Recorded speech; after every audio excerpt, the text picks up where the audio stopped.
At sumama naman ang ating bida, at kumain sila ng ramyam, habang nasa dining table sila. Salamat sa pagkain, Solwa, oo. Tulungan mo rin ang sarili mo, bamulong naman ang ating bida, marami pa nito. Ang awkward pa sa naisip ko, ang gulo, maya-maya tumunog ang cellphone ni Solwa. Jaizok, kailangan ko lang sagutin, may tumatawag saglit lang babalik ako, Sure sige, sinagot ng babae ang tawag, hello dad, ayos naman lahat okay naman ako, sa memory ni Choi Jaizok lawyer ang father ni Solwa diba, Jaizok? Nakikita ko rin kung bakit kasama niya ang barkada ni Jo Tae-ho, na hindi man lang nababagay sa grupo. Marahil ay ganoon din kay Choi Jaizok, ang relasyon ko sa kanila ngayon, sabi nito habang kumakain ng ramyam, pasensya na bigla tumawag si Papa. Sabi ni Solwa, ayos lang, close ka sa papa mo ha. Sabi naman ng ating bida, muli sumagot si Solwa, hindi, wala naman gaano espesyal Teka, Jaizok, may kinuha itong calling card at inabot kay Jaizok, tulad ng alam mo ang aking ama ay abogado, kaya, kung ano man ang mangyari, maaari mo siyang kontakin dito. At sumagot ang ating bida, okay, aktibo siya sa larangan may kaugnayan sa mga medical na aksidente, maaaring ito ay makakatulong balang araw, Solwa maraming salamat. Pati, nakontak mo ba si Tae-ho at yung mga iba? Sabi ng babae, nag-isip muna ang ating bida bago ito sumagot, sa tingin ko hindi ko na sila kaibigan.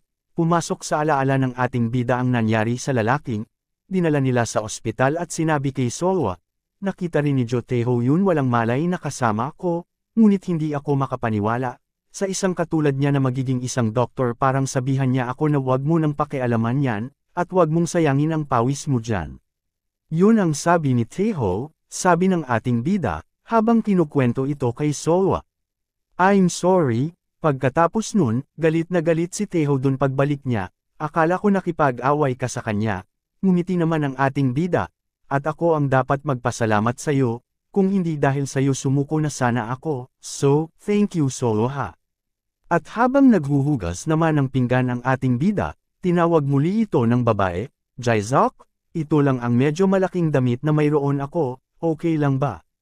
Kahit ano okay lang, sagot ni Jaizok, naghugas ka pa ng pinggan. Sabi ko sa'yo okay lang Sabi ng babae, pinatuloy mo ako sa bahay mo, kaya ginawa ko na. Pwede bang makiligo muna ako? Sure, mayroon ng towel sa loob ng comfort room salamat. Sagot muli ng ating bida, nang nasa banyo ang ating bida, hindi naman mapakali ang babae, parrot par ito at si Jaizok matutulog sa bahay ko, si Jaizok, kaninang 30 minuto, tinanong ang ating bida. Jaizok gusto mo ba matulog sa bahay ko?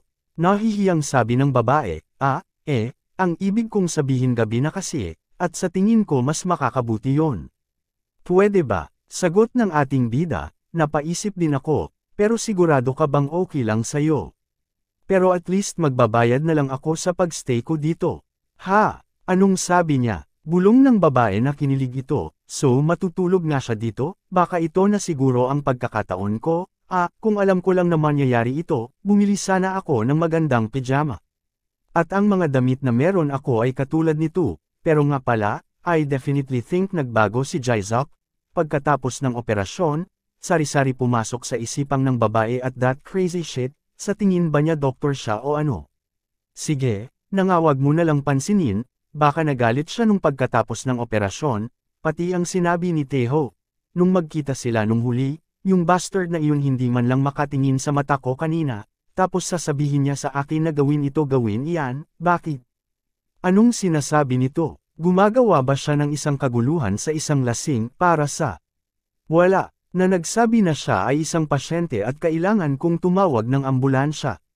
Narinig ko minsan ang personalidad ng isang tao ay maaaring magbago pagkatapos na nasa bingit ng kamatayan, at dapat ko bang sabihin na nagbago na si Jaizok na katulad na rin siya na ibang tao?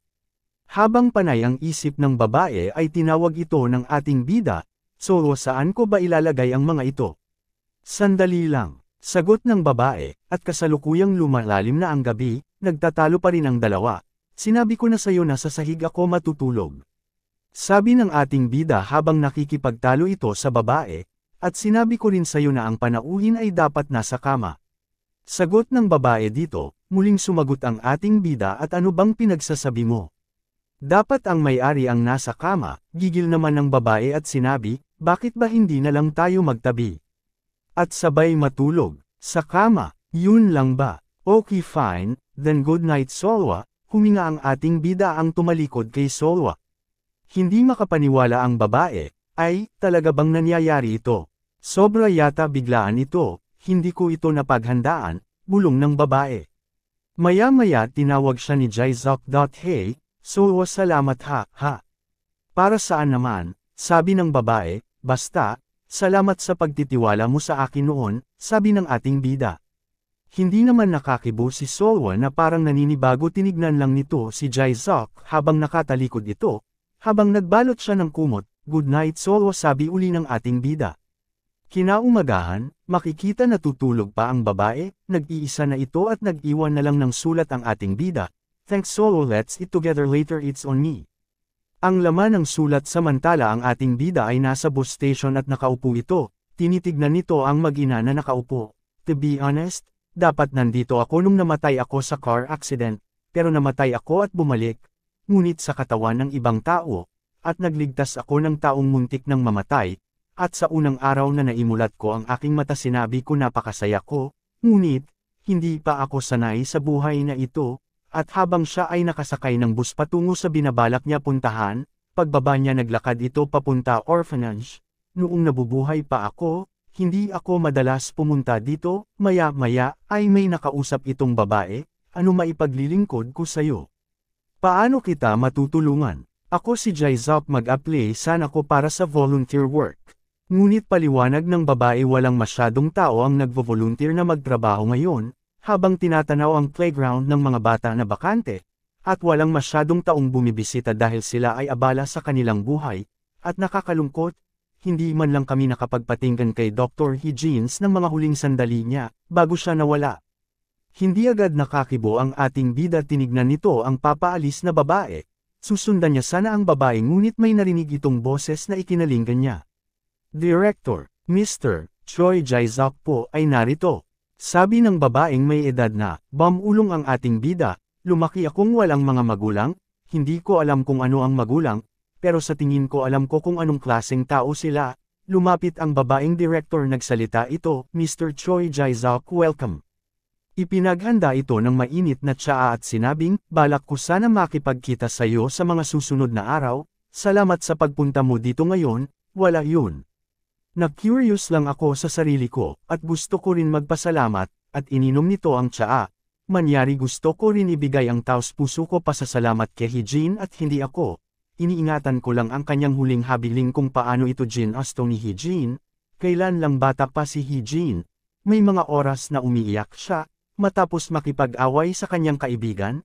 Sabi ng babae, oo at naalala ko ang araw na iyon bulong ng ating bida sa sarili. Muli na nariwa ang alaala ng kabataan ni Hijin ang ating bida, at ito ang araw na sa wakas ay sinugod ko ang mga brats na hindi tumitigil sa kabubuli sa akin, na sinasabing ako ay ulila at walang magulang, at ako lang ang lagi napapagalitan, sorry po director pero sila po ang may kasalanan, ayos lang, Hijin, huwag ka nang umiiyak, magpakatatag ka.